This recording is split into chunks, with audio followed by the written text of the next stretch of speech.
Magandang umaga po sa inyong lahat. Ito po si Dr. Jeff Ho. Well, wala po tayong live consultation ngayon pero kadalasan siguro kayo po mga may high blood or hypertension, napansin po ninyo na paminsan-minsan biglang umakyat yung blood pressure po ninyo kahit uminom na kayo ng gamot araw-araw. No? Well, of course, natatakot po kayo baka hindi effective siguro ang gamot ninyo or kulang po yung dosage yung gamot ninyo.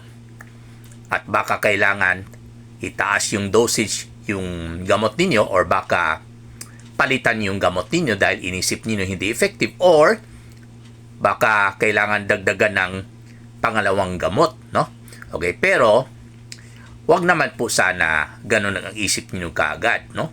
Kasi wala naman na isang gamot, no matter how expensive and how effective it is, wala naman yung isang gamot na kahit gaano kamahal at kahit gaano ka-epektibo, walang isang gamot na pwede makontrol yung blood pressure niyo 24 hours a day.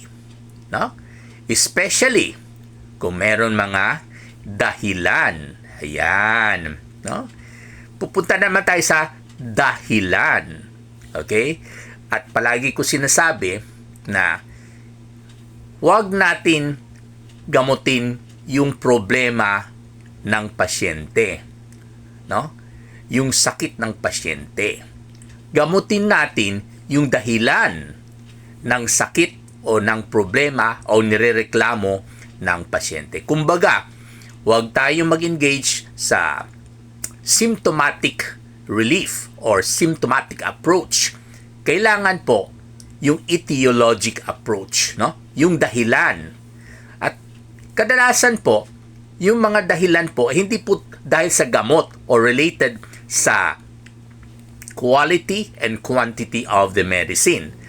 Quality meaning to say, yung brand ng gamot or yung gamot na nireseta sa inyo, no? Okay? Quantity in the sense na yung dosage ng gamot or yung frequency, gaano kadalas po iniinom ng gamot, no? Kadalasan hindi po dahil sa gamot. Kadalasan meron talagang dahilan kung bakit kahit ininom na niyo yung gamot, tumataas pa rin yung blood pressure po ninyo. At palagi ko ine-emphasize, para malaman natin ang dahilan, kailangan kausapin natin ang pasyente. I-interviewin natin ang pasyente. Hindi po pwede shortcut, no? Kung anong reklamo, mataas ang blood pressure, etong madam, etong inumin mo twice a day, etc. Hanggang doon lang, huwag naman po sana. Okay? We have to engage in our patient through history taking. Yun ang tawag po namin, history taking. Napaka-importante po yung history of present illness or sinasabi natin na chief complaint. Ayun, no? Okay? So, napaka-importante na malaman po natin yung dahilan para alam ng pasyente na iwasan talaga niya itong mga dahilan upang magiging effective yung gamot at pangalawa, upang habang ininom niya yung gamot, hindi na babalik yung problema niya. And in our case, hindi na aakyat ulit yung blood pressure niya. Okay? So anyway, meron po tayong isang pasyente na pumunta sa clinic, no? Na nag-alala. Kasi po, ininom na daw niya yung gamot. If I remember it right, no? Twice a day po siya nag-inom ng losartan. 50 mg sa umaga, 50 mg sa gabi. At lately, napapansin po niya na tumataas yung blood pressure niya, no? At dahil po meron po siyang digital na BP aparatus sa bahay, at naku, halos oras-oras, magpapakuha siya kaagad sa kanyang asawa. Kung namukha akong BP, parang umakyat yung blood pressure ko. At naku, at syempre, dahil sa takot niya, lalong umakyat yung blood pressure niya. Kahit ininom na niya yung gamot, no?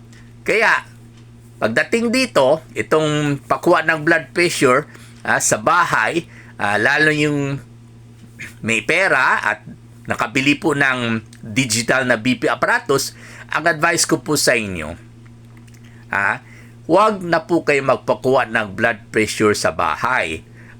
Ang isipin lang ninyo, palagi, nakainom pa po kayo ng gamot. Kahit normal po yung blood pressure ninyo, the moment na magpakuha kayo ng blood pressure kasi nasa isip na po ninyo na mukhang umakyat yung blood pressure ninyo, naku, talagang aakyat yan. Hindi po normal yung blood pressure ninyo, kundi dahil sa masamang isip ninyo at sa takot ninyo, natakot kayo na umakyat yung blood pressure niyo.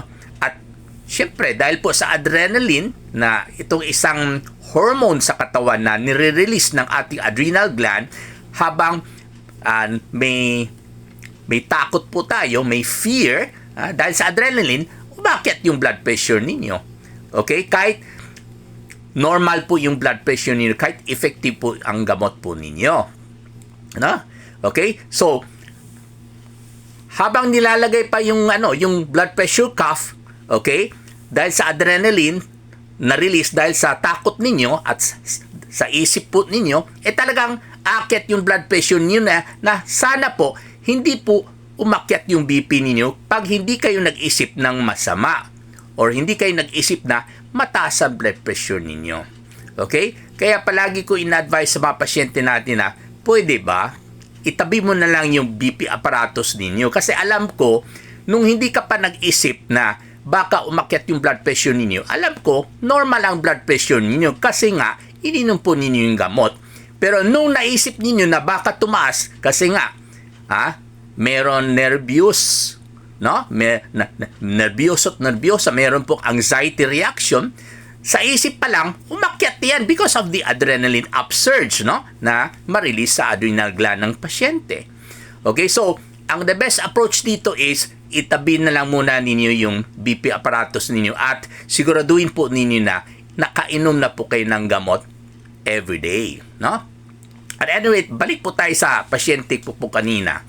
Nakainom na po siya ng losartan twice a day, pero lately, umakyat daw yung blood pressure niya. Okay? So, ang tanong ko po sa kanya, dami. Because I want to find out kung meron bang ibang dahilan bukod sa poor compliance, hindi na ininom ng gamot, or bukod sa kulang yung dosage ng gamot niya, katulad ng losartan, bukod sa baka hindi po kaya sa isang gamot lamang, katulad ng losartan. So, anyway, tinatanong ko po yung pasyente, ano ang dahilan? Sa isip ko po, according to my patient, okay naman po daw siya sa losartan twice a day dati. Maganda na po daw ang blood pressure niya. Syempre, wala na sa isip natin na kailangan palitan yung gamot, kailangan dagdagan po yung dosage. Kasi sa kwento pa lang ng pasyente, normal po daw yung blood pressure niya habang ininom niya yung losartan. No?